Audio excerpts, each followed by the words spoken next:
ಬಂಜೆ ಎಂದು ಕರೆಸಿಕೊಂಡಿದ್ದ ಗೃಹಿಣಿ ಹಣಕ್ಕಾಗಿ ಬಾಡಿಗೆ ತಾಯಿಯಾಗಿದ್ದು ಹೇಗೆ? ಈ ಗೃಹಿಣಿಯ ಹೆಸರು ಸುಜಾತ. ಈಕೆ ತನ್ನ ಪತಿಗೆ ಟೀ ಕೊಟ್ಟು ಎದ್ದೇಳಿಸಲು ಹೋಗುತ್ತಾಳೆ. ಆದರೆ ಅವನು ಸೋಂಬೇರಿಯಂತೆ ಮನೆಯಲ್ಲೇ ಮಲಗಿರುತ್ತಾನೆ. ಸುಜಾತ, ನಾನು ಎಷ್ಟು ದಿನ ತಾನೇ ಒಬ್ಬಳೇ ಕೆಲಸ ಮಾಡುವುದು ಎಂದು ಕೇಳುತ್ತಾಳೆ.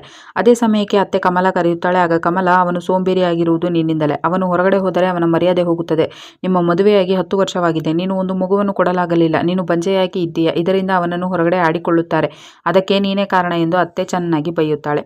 ಅದನ್ನು ಕೇಳಿ ಸುಜಾತಾಗೆ ಬಹಳ ದುಃಖವಾಗುತ್ತದೆ. ಇತ್ತ ಶ್ರೀಮಂತರ ಮನೆಯಲ್ಲಿ ರಾಜ್ ಹಾಗೂ ಅನಿತಾ ಇರುತ್ತಾರೆ. ಅವರಿಗೂ ಕೂಡ ಮಕ್ಕಳಿರುವುದಿಲ್ಲ. ಇದರಿಂದ ಅನಿತಾ ದುಃಖ ಪಡುತ್ತಾಳೆ. ಆಗ ಆಸ್ಪತ್ರೆಯಲ್ಲಿ ಚೆಕಪ್ ಮಾಡಿಸಿದಾಗ ನಿಮ್ಮ ಪತ್ನಿ ನಿಮಗಿಂತಲೂ ವಯಸ್ಸಿನಲ್ಲಿ ಹಿರಿಯರು, ಅದರಿಂದ ಆಕೆಗೆ ಮಕ್ಕಳಾಗುವ ಭಾಗ್ಯವಿಲ್ಲ. ನೀವು ಬೇಕಾದರೆ ಬಾಡಿಗೆ ತಾಯಿಯನ್ನು ಪಡೆಯಬಹುದು ಎಂದು ಸಲಹೆ ಕೊಡುತ್ತಾರೆ. ನಂತರ ಅನಿತಾ ಬಾಡಿಗೆ ತಾಯಿ ಹಣ ಹಾಗೂ ಮಗು ಜೊತೆ ಹೋಗಿಬಿಟ್ಟರೆ ಏನು ಮಾಡುವುದು ಎಂದು ಕೇಳುತ್ತಾಳೆ. ಆಗ ರಾಜ್, ಇಲ್ಲ, ಅಗ್ರಿಮೆಂಟ್ ಆಗಿರುತ್ತದೆ, ಆ ರೀತಿ ಮಾಡಲು ಸಾಧ್ಯವಿಲ್ಲ ಎಂದು ಹೇಳುತ್ತಾನೆ. ಇತ್ತ ವಿನೋದ್ಗೆ ದಾರಿಯಲ್ಲಿ ಆಕ್ಸಿಡೆಂಟ್ ಆಗುತ್ತದೆ. ಆಗ ಆಸ್ಪತ್ರೆಯಲ್ಲಿ ಚಿಕಿತ್ಸೆ ಶುರುವಾಗುತ್ತದೆ. ಆಗ ಸುಜಾತಾಗೆ, ನೀನು ಅರ್ಜೆಂಟಾಗಿ 5 ಲಕ್ಷ ಅರೇಂಜ್ ಮಾಡಿದರೆ ಮಾತ್ರ ನಿನ್ನ ಗಂಡನಿಗೆ ಆಪರೇಷನ್ ಮಾಡುವುದು ಎಂದು ಆಸ್ಪತ್ರೆಯಲ್ಲಿ ತಿಳಿಸುತ್ತಾರೆ. ಆಕೆ ತನ್ನ ಕಂಪನಿಯ ಬಾಸ್ಗೆ ಕರೆ ಮಾಡಿ ಹಣ ಕೇಳುತ್ತಾಳೆ. ಆದರೆ ಅವನು ಸಹಾಯ ಮಾಡುವುದಿಲ್ಲ. 2 ಗಂಟೆಯ ನಂತರ ಅನಿತಾಗೆ ಹಣ ಅರೇಂಜ್ ಆಗುತ್ತದೆ. ಆಕೆಗೆ ಆಸ್ಪತ್ರೆಗೆ ಕಟ್ಟುತ್ತಾಳೆ. ಗಂಡನನ್ನು ಉಳಿಸಿಕೊಳ್ಳುತ್ತಾಳೆ. ಮನೆಗೆ ಡಿಸ್ಚಾರ್ಜ್ ಮಾಡಿ ಕರೆದುಕೊಂಡು ಬರುತ್ತಾಳೆ. ಹೀಗೆ 2 ತಿಂಗಳುಗಳ ನಂತರ ಸುಜಾತ ತನ್ನ ಹೊಟ್ಟೆಯನ್ನು ಮುಟ್ಟಿ ನೋಡಿಕೊಂಡು ಖುಷಿ ಪಡುತ್ತಾಳೆ. ಆಗ ಸುಜಾತ ವಿನೋದ್ಗೆ, ನಾನು ತಾಯಿಯಾಗುತ್ತಿದ್ದೇನೆ ಎಂದು ಹೇಳುತ್ತಾಳೆ. ಅವನ ಕೈಯನ್ನು ಹಿಡಿದು ಹೊಟ್ಟೆಯನ್ನು ಮುಟ್ಟಿಸಿ ಹೇಳುತ್ತಾಳೆ. ಆಗ ವಿನೋದ್, ಅದು ಹೇಗೆ ಸಾಧ್ಯ? ಈ ಮಗು ನಮ್ಮದ, ನಾನು ಆಸ್ಪತ್ರೆಯಲ್ಲಿ ಇದ್ದೆ ಎಂದು ವಿನೋದ್ ಹೇಳುತ್ತಾನೆ. ಆಗ ಸುಜಾತ, ಇಲ್ಲ, ಇದು ನಮ್ಮಿಬ್ಬರ ಮಗುವೆ ಎಂದು ಹೇಳುತ್ತಾಳೆ. ಆಗ ಕೋಪಗೊಂಡ ವಿನೋದ್, ಇಲ್ಲ, ನಾನು ಅಪ್ಪನಾಗಲು ಯೋಗ್ಯನಲ್ಲ ಎಂದು ಸತ್ಯವನ್ನು ಹೇಳುತ್ತಾನೆ.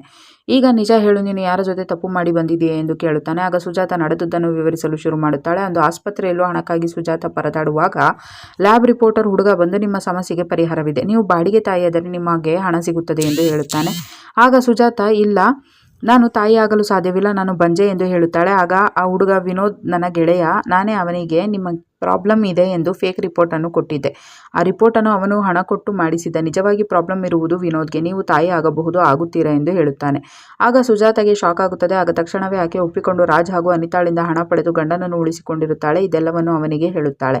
ಆಗ ವಿನೋದ್, ನೀನು ನನಗೆ ಮೋಸ ಮಾಡಿಬಿಟ್ಟೆ ಎಂದು ಹೇಳುತ್ತಾನೆ. ಆಗ ಸುಜಾತ, ನೀವು ನನಗೆ ಸುಳ್ಳು ಹೇಳಿ ಮೋಸ ಮಾಡಿದ್ದೀರಿ. 10 ವರ್ಷದಿಂದ ನನ್ನನ್ನು ಬಂಜೆ ಎಂದು ಅತ್ತೆ ನನಗೆ ಬೈದರು, ಜನಗಳು ನನಗೆ ಬೈದರು. ನೀವು ಮಾತ್ರ ಸುಳ್ಳು ಹೇಳಿಕೊಂಡು ಮರ್ಯಾದಸ್ಥನಂತೆ ಓಡಾಡುತ್ತಿದ್ದೀರಿ. ಈಗಲೂ ಪರವಾಗಿಲ್ಲ, ನನಗೇನು ನಿಮ್ಮ ಮೇಲೆ ಬೇಜಾರಿಲ್ಲ ಎಂದು ಹೇಳುತ್ತಾಳೆ. ಆಗ ವಿನೋದ್, ಇಲ್ಲ, ನನಗೆ ನನ್ನ ಮರ್ಯಾದೆ ಮುಖ್ಯ. ಈಗ ನೀನು ತಾಯಿಯಾಗಿ ಬಿಟ್ಟರೆ ನನ್ನ ಬಗ್ಗೆ ಎಲ್ಲರಿಗೂ ಗೊತ್ತಾಗಿ ಬಿಡುತ್ತದೆ. ಅದಕ್ಕಾಗಿ ಮಗುವನ್ನು ತೆಗೆಸೋಣ ಎಂದು ಹೇಳುತ್ತಾನೆ. ಆಗ ಸುಜಾತ, ಇಲ್ಲ, ಇದು ಅಗ್ರಿಮೆಂಟ್ ಆಗಿಬಿಟ್ಟಿದೆ. ಹಣ ಕೂಡ ಪಡೆದು ನಿನಗೆ ಚಿಕಿತ್ಸೆ ಕೊಡಿಸಿದ್ದೇನೆ. ಈಗ ಇದು ಸತ್ಯವಿಲ್ಲ ಎಂದು ಹೇಳುತ್ತಾಳೆ. ಆಗ ರೊಚ್ಚಿಗೆದ್ದ ವಿನೋದ್, ಇಲ್ಲ, ನಾನು ಈ ಮಗುವನ್ನು ಬಿಡುವುದಿಲ್ಲ ಎಂದು ಆಕೆಗೆ ತೊಂದರೆ ಕೊಡುತ್ತಾನೆ. ಅದಕ್ಕೆ ಸುಜಾತ ತಕ್ಷಣವೇ ಲಗೇಜ್ ಸಮೇತ ಮನೆ ಬಿಟ್ಟು ರಾಜ್ ಮನೆಗೆ ಬರುತ್ತಾಳೆ. ಆಗ ಸುಜಾತ, ನಾನು ನನ್ನ ಮನೆಯಲ್ಲಿ ಸುರಕ್ಷಿತವಾಗಿಲ್ಲ, ನಿಮ್ಮ ಮಗುವಿಗೂ ಕೂಡ ಸುರಕ್ಷತೆ ಇಲ್ಲ. ಅದಕ್ಕಾಗಿ ನಾನು ನಿಮ್ಮ ಮನೆಯಲ್ಲಿ ಇಟ್ಟುಕೊಳ್ಳಿ. ನನ್ನ ಗಂಡ ಇದನ್ನು ತೆಗೆಸಲು ನೋಡುತ್ತಿದ್ದಾನೆ ಎಂದು ಅವರಿಗೆ ಹೇಳಿದಾಗ ಅವರಿಬ್ಬರು ಖುಷಿಯಿಂದ ಒಪ್ಪಿಕೊಳ್ಳುತ್ತಾರೆ. ಇತ್ತ ವಿನೋದ್ಗೆ ಅವನ ಗೆಳೆಯರು, ನಿನ್ನ ಪತ್ನಿ ಬಸರಿಯಾಗಿದ್ದಾಳೆ, ಅಂದರೆ ನಿನ್ನಲ್ಲಿ ಪ್ರಾಬ್ಲಮ್ ಇತ್ತು ಎಂದು ಅವನನ್ನು ಆಡಿಕೊಳ್ಳುತ್ತಾರೆ. ಆಗ ಅವರಿಬ್ಬರ ಮಧ್ಯೆ ಹೊಡೆದಾಟವಾಗುತ್ತದೆ. ಅಂದು ಸಂಜೆ ಅವನ ತಾಯಿ ಕಮಲ ಕೂಡ, ನಿನ್ನ ಪತ್ನಿಯಿಂದ ನಮ್ಮ ಮರ್ಯಾದೆ ಹೋಗುತ್ತಿದೆ, ನಾವು ಅವಳನ್ನು ಏನಾದರೂ ಮಾಡಬೇಕು ಎಂದು ಮಾತನಾಡಿರುತ್ತಾರೆ. ಅಂದು ಸುಜಾತಾಳ ಕೊಲೆಯಾಗಿರುತ್ತದೆ. ಆಗ ಅಲ್ಲಿಗೆ ಬಂದು ಪೊಲೀಸರು ತನಿಖೆ ಶುರು ಮಾಡುತ್ತಾರೆ. ನಂತರ ಅಲ್ಲಿಗೆ ರಾಜ್ ಬರುತ್ತಾನೆ. ಆಗ ರಾಜ್, ಈಕೆ ನನ್ನ ಮಗುವಿಗೆ ಬಾಡಿಗೆ ತಾಯಿಯಾಗಿದ್ದಳು ಎಂದು ಪೊಲೀಸರಿಗೆ ನಡೆದ ಘಟನೆಯನ್ನು ವಿವರಿಸಲು ಶುರು ಮಾಡುತ್ತಾನೆ. ಸುಜಾತಾಳಿಗೆ 9 ತಿಂಗಳ ನಂತರ ಮಗುವಾದ ಮೇಲೆ ಆಕೆ ಮಗುವನ್ನು ಹೆತ್ತುಕೊಟ್ಟು ರಾಜ್ ಹಾಗೂ ಅನಿತಾಗೆ ಒಪ್ಪಿಸಿ ಆ ಮನೆಯನ್ನು ಬಿಟ್ಟು ಹೋಗುವಾಗ ರಾಜ್ ಅವಳಿಗೆ 2 ಲಕ್ಷ ಹಣ ಕೊಟ್ಟು ನಿನಗೆ ಸಹಾಯವಾಗುತ್ತದೆ ಎಂದು ಕೊಟ್ಟು ಕಳಿಸಿರುತ್ತಾನೆ. ಇದೆಲ್ಲವನ್ನು ಪೊಲೀಸರಿಗೆ ತಿಳಿಸಿದ ರಾಜ್, ನನಗೆ ಅವನ ಗಂಡನ ಮೇಲೆ ಅನುಮಾನವಿದೆ ಎಂದು ತಿಳಿಸುತ್ತಾನೆ. ನಂತರ ಪೊಲೀಸರು ವಿನೋದ್ ಬಳಿ ಬಂದು ವಿಚಾರಣೆ ಮಾಡುತ್ತಾರೆ. ನೀನೇ ನಿನ್ನ ಪತ್ನಿಯನ್ನು ಕೊಂದಿದ್ದೀಯಾ ಹಾಗೂ ಅವಳ ಹಣದ ಬ್ಯಾಗ್ ಎಲ್ಲಿ ಎಂದು ಕೇಳುತ್ತಾರೆ. ಆಗ ವಿನೋದ್, ಇಲ್ಲ, ಆಕೆ ಅಂದು ನಮ್ಮ ಮನೆಗೆ ಬಂದಿದ್ದಳು ಎಂದು ನಡೆದ ಘಟನೆಯನ್ನು ವಿವರಿಸಲು ಶುರು ಮಾಡುತ್ತಾನೆ. ಅಂದು ಸುಜಾತ ವಿನೋದ್ನ ಮನೆಗೆ ವಾಪಸ್ ಬಂದು, ನನ್ನನ್ನು ಮನೆಗೆ ಸೇರಿಸಿಕೊಳ್ಳಿ, ನಾವಿಬ್ಬರು ಹೊಸ ಜೀವನವನ್ನು ಶುರು ಮಾಡೋಣ, ನಮಗೂ ಕೂಡ ಚಿಕಿತ್ಸೆಯಿಂದ ಮಕ್ಕಳಾಗುತ್ತದೆ ಎಂದು ಅವನನ್ನು ಕೇಳಿಕೊಳ್ಳುತ್ತಾಳೆ. ಆದರೆ ವಿನೋದ್ ಹಾಗೂ ಕಮಲ ಆಕೆಯನ್ನು ಮನೆಗೆ ಸೇರಿಸುವುದಿಲ್ಲ. ನಿನ್ನಂತವಳನ್ನು ಮನೆಗೆ ಸೇರಿಸಬಾರದು ಎಂದು ಬಾಯಿಗೆ ಬಂದಂತೆ ಬೈದು ಅವಳನ್ನು ಮನೆಯಿಂದ ಆಚೆ ಹಾಕುತ್ತಾರೆ. ಇದೆಲ್ಲವನ್ನು ವಿನೋದ್ ಹಾಗೂ ಕಮಲ ಪೊಲೀಸರಿಗೆ ತಿಳಿಸುತ್ತಾರೆ. ಮತ್ತೆ ಪೊಲೀಸರು ರಾಜ್ ಬಳಿ ಬಂದು ವಿಚಾರಣೆ ಮಾಡುತ್ತಾರೆ. ಆಗ ರಾಜ್, ಸರ್, ಅಂದು ಆಕೆ ಗಂಡನ ಮನೆಯಿಂದ ಹೊರಗೆ ಹೋಗುವಾಗ ನನಗೆ ದಾರಿಯಲ್ಲಿ ಸಿಕ್ಕಿದ್ದಳು. ನಾನು ಆಕೆಗೆ ಒಂದು ಮನೆಯನ್ನು ಮಾಡಿ ಇರಿಸಿದೆ. ನಿನ್ನ ಗಂಡ ನಿನ್ನ ಜೊತೆ ಚೆನ್ನಾಗಿ ಆದ ಮೇಲೆ ನೀನು ಬೇಕಾದರೆ ವಾಪಸ್ ಹೋಗು ಎಂದು ಹೇಳಿದ್ದೆ ಎಂದು ಪೊಲೀಸರಿಗೆ ವಿಷಯವನ್ನು ತಿಳಿಸುತ್ತಾನೆ. ನಂತರ ಪೊಲೀಸರಿಗೆ ಆ ಮನೆಯ ಬಳಿ ಇದ್ದ ಸಿಸಿಟಿವಿ ಫುಟೇಜ್ ಸಿಗುತ್ತದೆ. ಆಗ ರಾಜ್ ಜೊತೆ ಪೊಲೀಸರು ಅವನ ಮನೆಗೆ ಬರುತ್ತಾರೆ. ಅಲ್ಲಿ ಅನಿತಾಳ ಬಳಿ ಮಗುವನ್ನು ಪೊಲೀಸರು ಕಿತ್ತುಕೊಳ್ಳುತ್ತಾರೆ. ಸಿಸಿಟಿವಿ ಫುಟೇಜ್ ಪ್ರಕಾರ ನೀವು ಒಂದು ಅನಿತಾಳ ಮನೆಗೆ ನಿಮ್ಮ ಕಾರಿನಲ್ಲಿ ಬಂದಿದ್ದೀರಾ. ಈಗ ಏನು ನಡೆಯಿತು, ನಿಜ ಹೇಳಿ ಎಂದು ಕೇಳುತ್ತಾರೆ. ಆಗ ನಡೆದ ಘಟನೆಯನ್ನು ಅನಿತಾ ವಿವರಿಸಲು ಶುರು ಮಾಡುತ್ತಾಳೆ. ಸುಜಾತ ಇವರ ಮನೆಯಲ್ಲಿದ್ದಾಗ ಅವಳನ್ನು ತುಂಬಾ ಪ್ರೀತಿಯಿಂದ ನೋಡಿಕೊಳ್ಳುತ್ತಿರುತ್ತಾನೆ.